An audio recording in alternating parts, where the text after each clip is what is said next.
You no get money, they follow video nyash as how now. It all started one hot Saturday afternoon in Lagos. Michael sat in his small one-room apartment, his phone glued to his hand, the ceiling fan turning slowly above his head. Sweat trickled down his neck as he scrolled through Instagram. Then he saw her. Mandi. A girl with smooth brown skin, a small pretty face, and a body that could make a preacher forget his sermon. Her pictures looked like they were taken straight from heaven, tight dresses, flawless makeup, and a smile that promised trouble. But what caught Michael the most was her massive backside. He whispered under his breath, "Oh, this one no be human being again. Oh, God took his time here." Mandi was beautiful. The kind of beauty that makes men foolish. Michael zoomed in on her pictures, his heart racing. He imagined walking beside her, people staring, calling them power couple. For once, he wanted to feel like a big man. But Michael was just an ordinary guy, a struggling office assistant with a small salary that vanished before the end of every month. Still, he dreamed. He wanted her. He didn't care how. As he kept scrolling, he noticed the men in Mandi's comments, rich guys, verified accounts, foreign trips. He sighed. If no money she dey look for, he said to himself, I go fake I'm small. Just small, till I win her heart. That was the moment his life started to change. Not because of love, but because of lust. The next day, Michael met his friend Frank outside a betting shop. Frank was the kind of man who knew everybody, car dealers, loan sharks, even street boys. Michael begged him, bro, I need to borrow small money. I want to impress one girl. Frank burst into laughter. Girl. You want borrow money for woman matter? You don't craze. I beg, help me, Michael pleaded. I go pay back in 2 days. Not sure deal. After much argument, Frank gave him 500,000 Nigerian nairas. If you no return my money in 48 hours, no say I no warn you. Michael grinned. No worry, I go pay sharp. The next few days, he transformed. He borrowed a sleek Benz from one of Frank's contacts. He bought designer shirts, a fake Rolex, and braided his hair into neat cornrows. He looked at himself in the mirror and almost didn't recognize the man staring back. Chai. See fine boy. Mandi no fit resist me like this. He began posting flashy pictures online, champagne glasses, captions like soft life or nothing. It worked. Mandi noticed. She liked one of his photos and even commented a heart emoji. Michael screamed, it don't happen. She noticed me. They started chatting. Her words were smooth, confident, and full of mischief. She told him she just returned from Abuja, but in truth, she was in her friend's apartment in Yoba, still owing her rent. Mandi had mastered the art of living fake life. Men sent her money just to see her smile, and she never showed up. In her heart, she said, men no get sense. All of them not the same. They want chop nyash, I go chop their money first. Michael didn't know he was about to be her next victim. Friday night came. Michael wore a white designer shirt, borrowed gold chain glistening on his neck. He sprayed half a bottle of perfume, grabbed the car key, and sped off to the restaurant where he was meeting Mandi. When she walked in, his mouth went dry. Mandi was more beautiful in real life, light makeup, a tight dress that hugged her body, long straight hair that touched her back. She smiled and waved. Michael stood immediately, almost dropping his drink. Wow, you look perfect, he stammered. Mandi giggled. Thank you. You too, fine boy. They ordered expensive meals, cocktails, and desserts. Michael tried to act rich, talking about my company, my latest project, and traveling soon. Mandi nodded, pretending to be impressed, but deep down, she was calculating. This one gets more money, she thought. I fit collect am and block am later.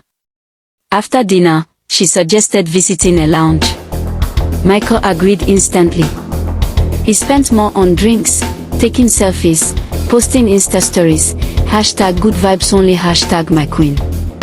By the end of the night, Micheal's wallet was empty. He expected Mandi to at least follow him home. But when he dropped her off, she smiled sweetly and said, "I'll call you tomorrow, baby." That was the last time he heard from her. The next morning, her number didn't go through. She had blocked him everywhere. Micheal sat on his bed, his phone still in his hand. He dialed Mandi's number again and again, nothing. Reality hit him like thunder. "She don't scam me," he whispered, trembling. He had spent all the borrowed 500,000 Nigerian nairas. And now Frank would be expecting his money. 2 days later, Frank came banging on his door. "Micheal, open this door before I break am." Micheal opened slowly, shaking. Frank stormed in. "Where my money?" "Bro, calm down. Something happened." "Which thing happened?" Frank shouted. "You think say I be your papa? You borrow 500,000 Nigerian nairas to chase woman. You dey mad." Micheal knelt. "Give me 1 more week. I go pay. Please." But Frank's patience had finished. He left and returned that evening with 3 street boys. They dragged Micheal outside, beat him small, and warned him, 2 days. If you no pay, you dey enter cell. For the first time, Micheal realized that fake life had a price, and it was coming for him fast. 48 hours later, Micheal still had no money. He hid all day, avoiding Frank's calls. But by night, they found him. The boys pulled him out of his house and drove him straight to the police station. Frank stood there, arms folded. "Oga officer, this man they owe me 500,000 Nigerian nairas. Arrest am." Micheal broke down. "Abeg, no arrest me. I go talk. I go explain everything." The officer raised an eyebrow. "Talk quick."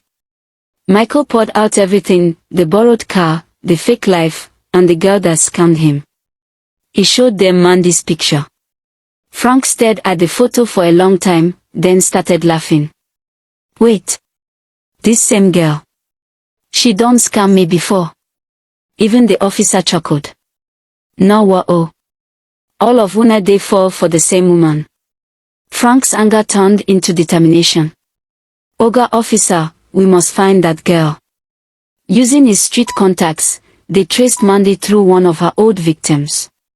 She was lured with a fake offer, a rich man wanting to book her for a weekend in Lekki. When she arrived at the hotel, dressed in glittering heels and smelling of expensive perfume, police officers surrounded her. She froze. "Wetin dey happen?" she shouted as they handcuffed her. "Ask your conscience," one of the officers said. She was taken straight to the same police station and thrown into the same cell with Micheal. The cell was cold and smelly. Micheal sat in one corner, ashamed, when he heard the officer shout, "Bring in the new one." When Mandi entered and their eyes met, both of them froze. Micheal stood, pointing. You're the reason I'm here." Mandi blinked, then smirked. "Oh, so you be that fake billionaire we borrow money to impress me." Michael's anger melted into confusion. He looked ridiculous, dirty, broke, and beaten. And somehow, both of them started laughing. "See as fake life done humble us," Mandi said, wiping tears of laughter. Borrow make me rich," Micheal replied. "Hope you scammer," he added. They both laughed harder, like two fools who finally understood the joke life had played on them. The laughter echoed through the cell, bitter yet freeing. A week later, they were released on bail. Frank decided to forgive Micheal, but not without a warning. "Next time, use sense before you use love," he said, walking away. Micheal went back to his small room, broke but wiser. He deleted all his fake pictures, unbraided his hair, and promised himself never to chase shadows again. But even she couldn't forget that night in the cell, the laughter, the shame, and the truth. Micheal shakes his head and mutters softly. Fake life sweet for picture, but real life no get filter. He drops the phone and walks outside into the sun. Finally ready to live his own truth.